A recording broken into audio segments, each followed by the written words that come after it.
to discuss something that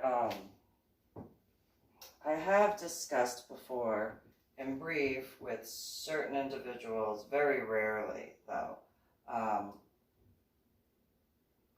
in a broader spectrum, I guess is the way to put it. Mainly because, well, I did put it in writing. I did.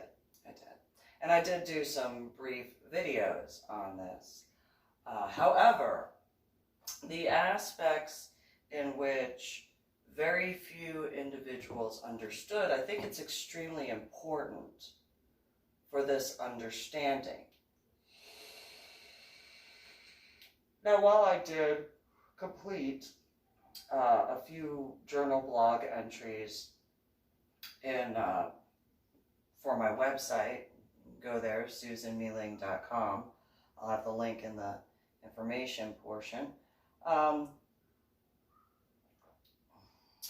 had dealt with a few different things in reference to my now dead ex-husband in a more specific way, where the main, most important aspects at the time, which it realistically was an emergency for me in a different sort of way.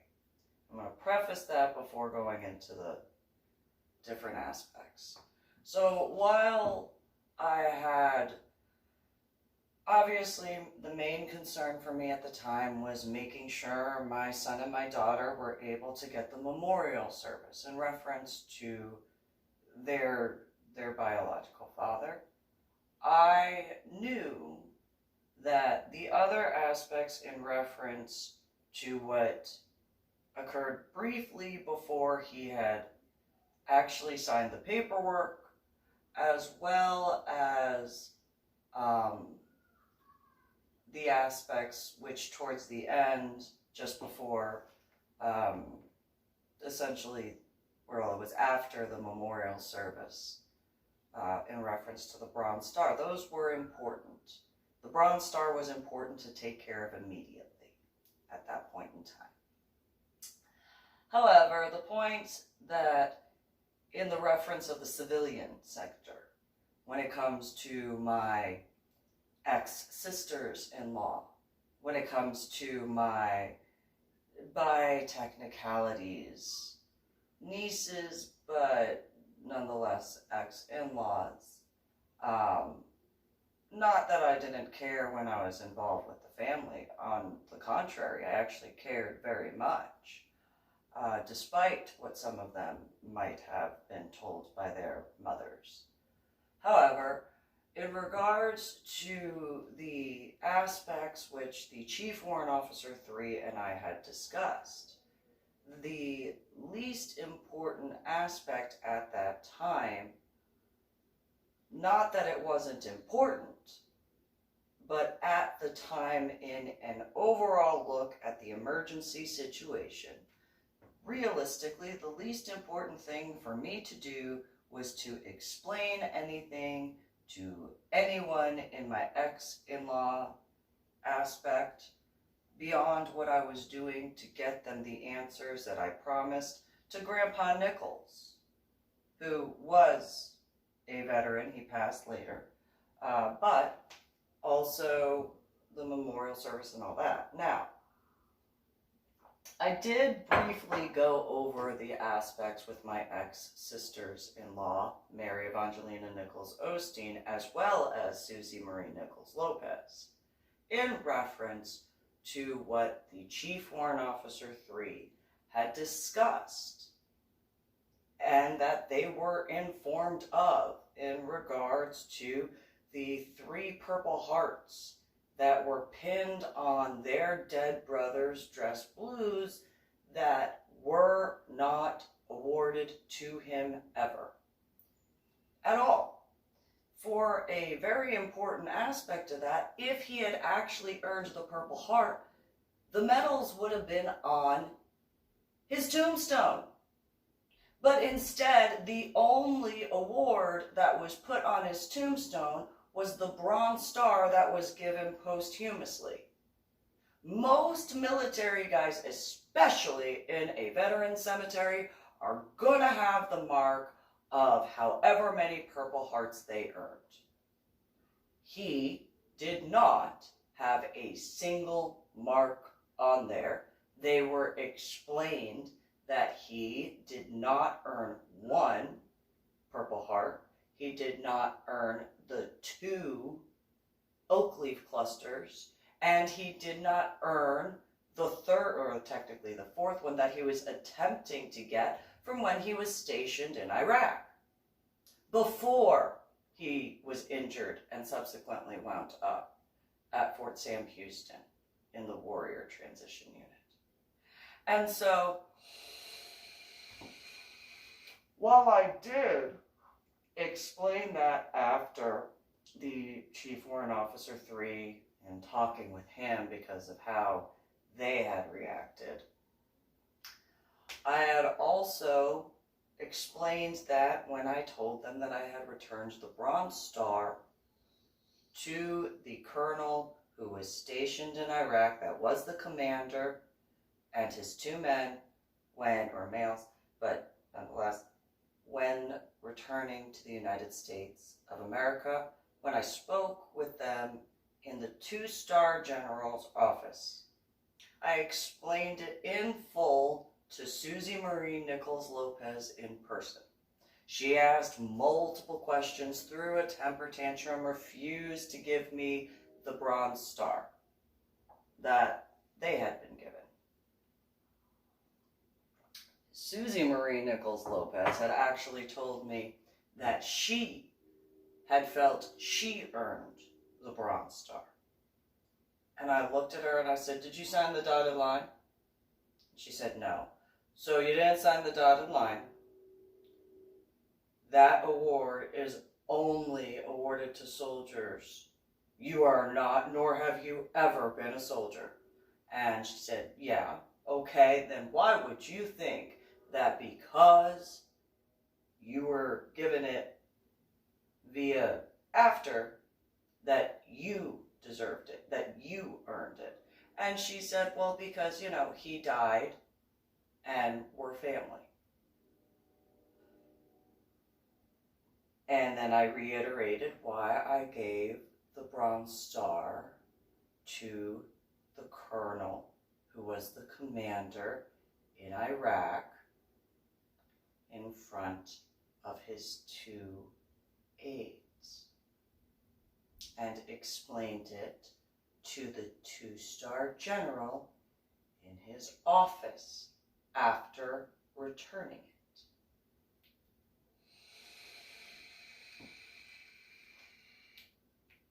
It took a lot for me not to lose it when Susie Marie Nichols Lopez told me that I had to do a lot to keep myself calm. A lot, because those who have prior military, that action, whether they graduated or not, because obviously I did not graduate basic training, but especially the ones who graduated basic training and did stuff that would warrant them earning the Bronze Star or any award, very much understand and comprehend what it takes to earn the Bronze Star. And so for a civilian who never served a day in active status, because you are active duty when you're in basic training, you are active duty when you are in National Guard in basic training, and you are active duty when you are a reservist in basic training. The same thing is said for AIT. I know that in the other branches there might be different acronyms in that alphabet soup. Nonetheless, does not change the fact that there are individuals who understand that. When she said that in front of her 3 children, I looked at the 3 of them. I said, "Do not believe a word your mother just said."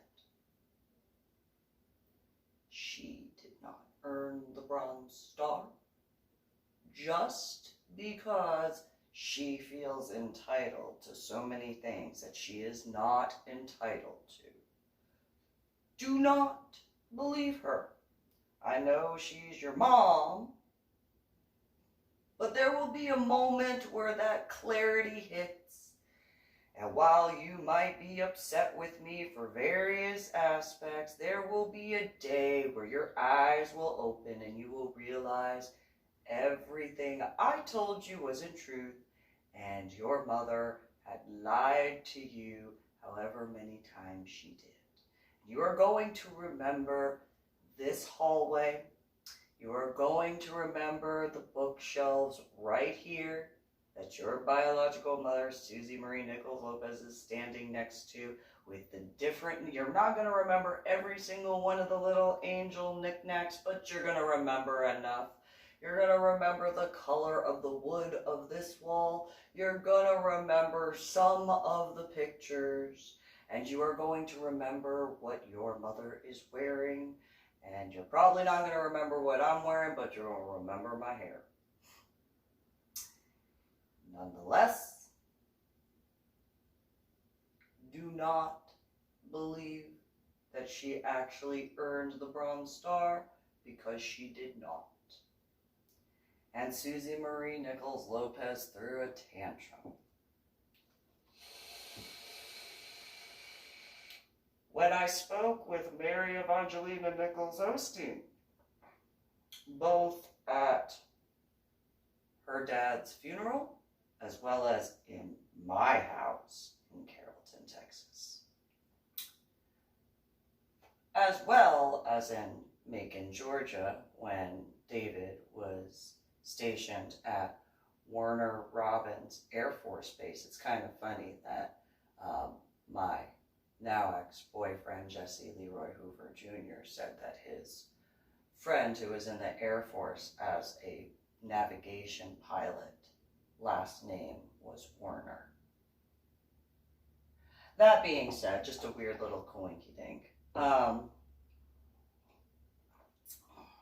And very much made sure to clarify to me that it was Werner and not Warner, like Warner Brothers.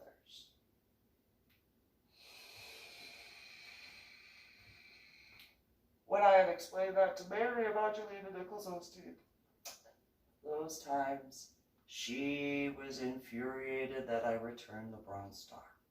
Now, none of them, with the exception of Grandpa Nichols and Tony, Robert's brother that's alive, unlike the one that Mary Evangelina Nichols Osteen and Susie Marie Nichols Lopez wrongly idolized. The one that was still alive understood everything. I did not have to actually explain much to him because he's former military. He was in the Army. He was in combat arms. He did armory division stuff. So when I told him that I returned the Bronze Star to the Army, well, first thing he said was, "Oh my God." And then after I explained it to him, he said, "Oh my God," again. And then I said, "Are you okay with that? Because I think," and he said, no, I'm perfectly fine. I'm glad that you did that.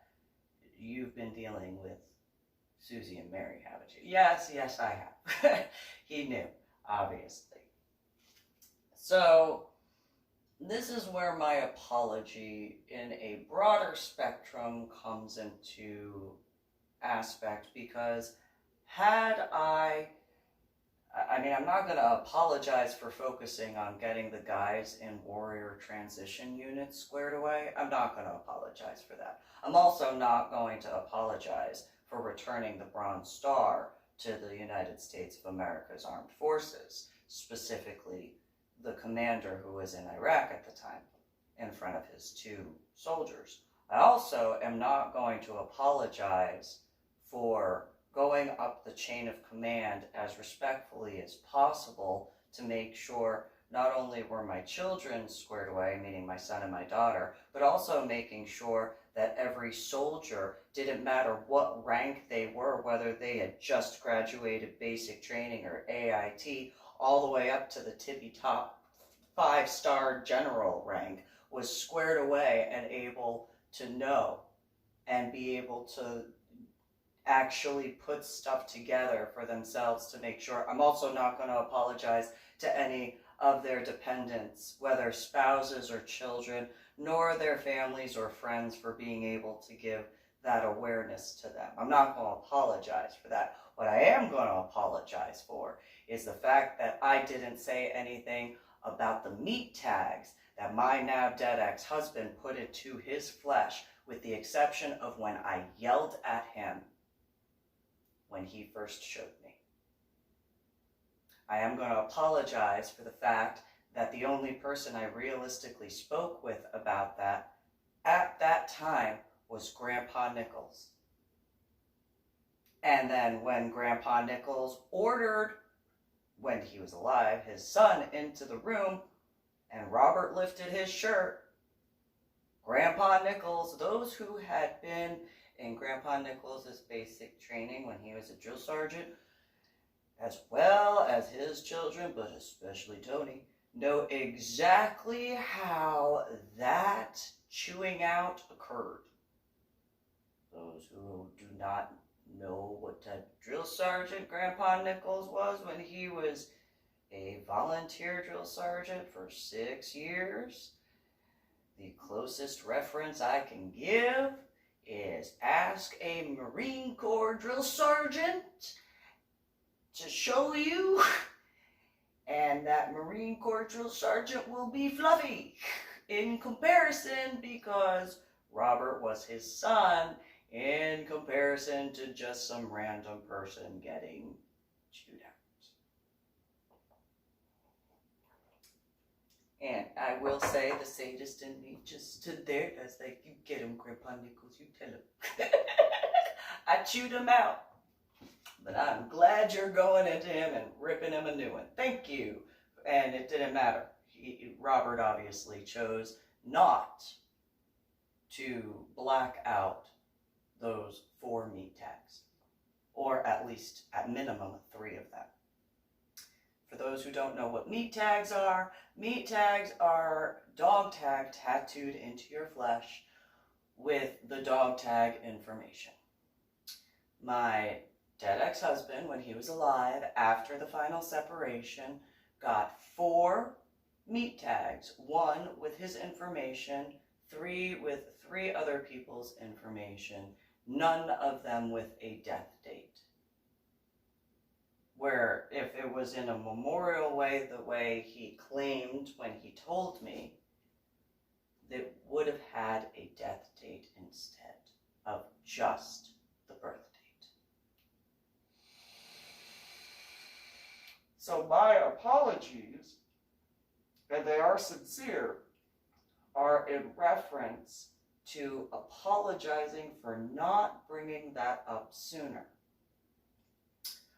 in regards to a broader spectrum, in regards to more people being aware of that. Until, realistically, I don't think I spoke about that because of a lot of stuff that was going on at the time, throughout, from that time to even now, but in a broader way, in a more specific aspect, until I put it in writing in my first book, Finding a Silver Lining. And I did put in that writing about how I yelled at him. I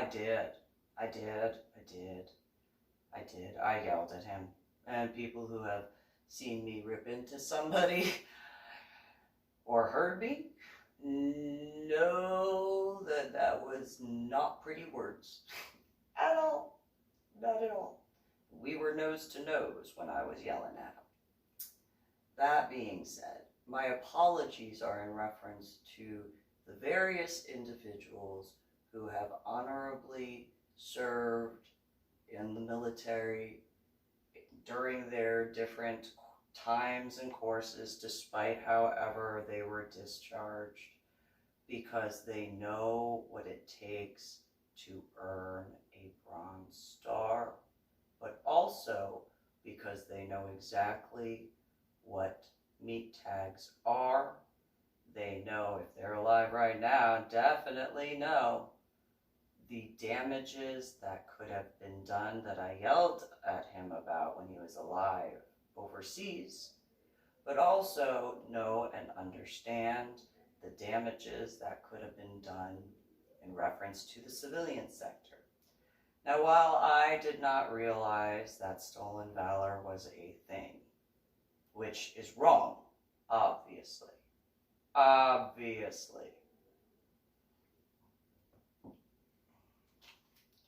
that again is where my apologies come into play, not in a game way, just a expression.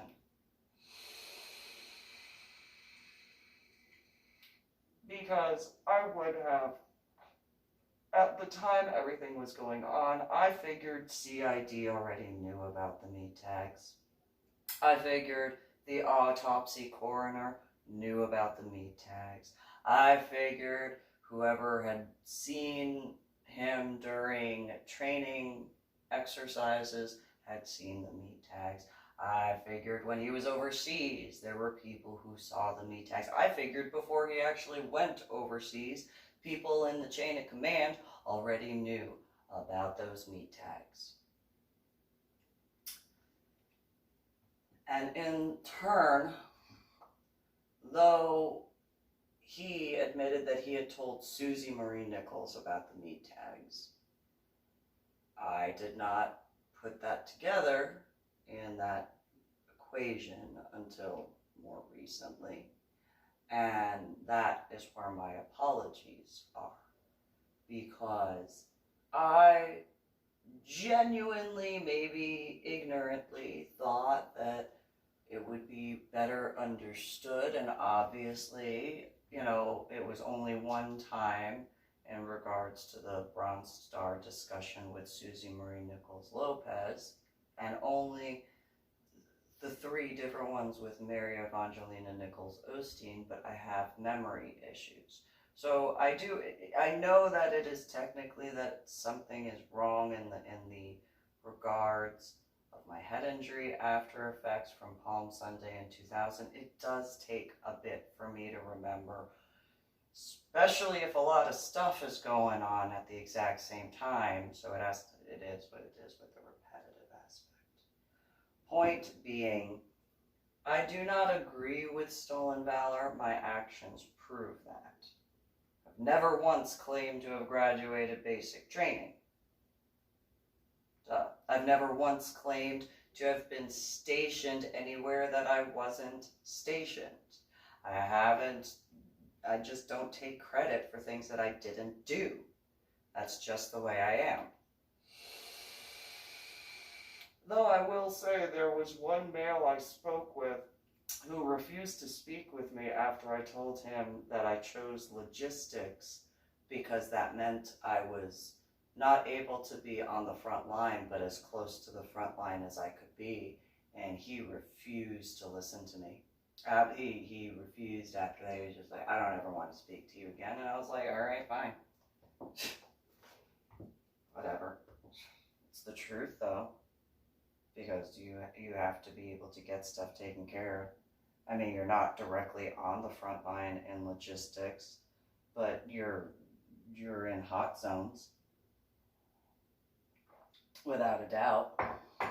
You know, you're not going out and scanning areas with, you know, the explosive detective, the beep, beep, beep, beep thing. I know it's called something, I don't know what it's called, but the thing with it looks like a metal detector, but it's not a metal detector, that finds the stuff that goes boom.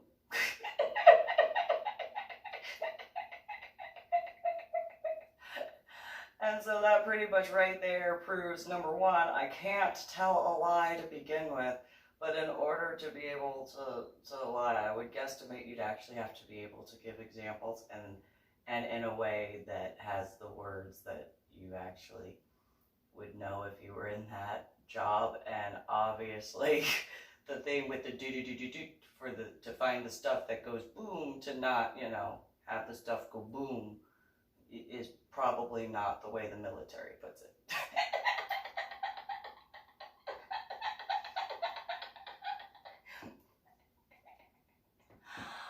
But in that regard, realistically, my apology is in that reference, because I obviously have never stolen valor, so I thought that there were more people like that.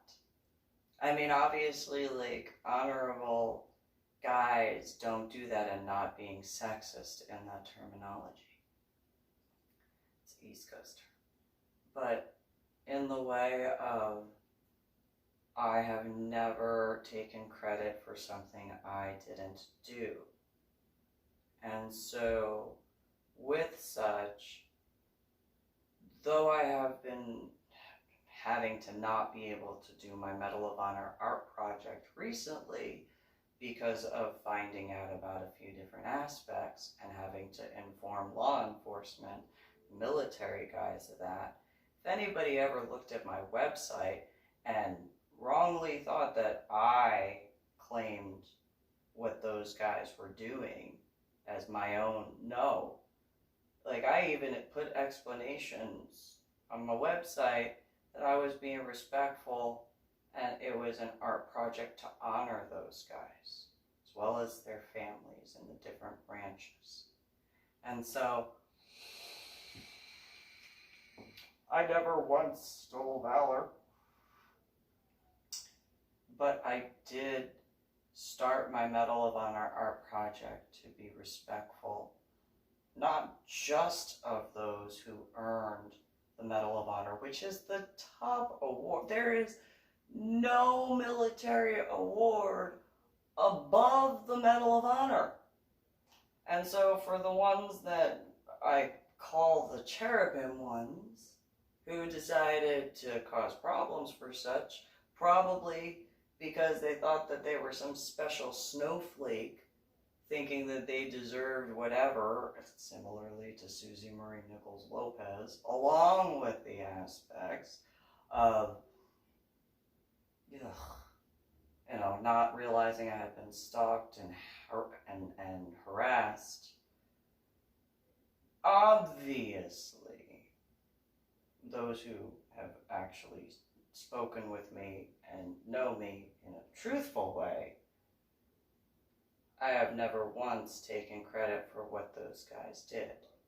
And again, I did not put my actual artist's signature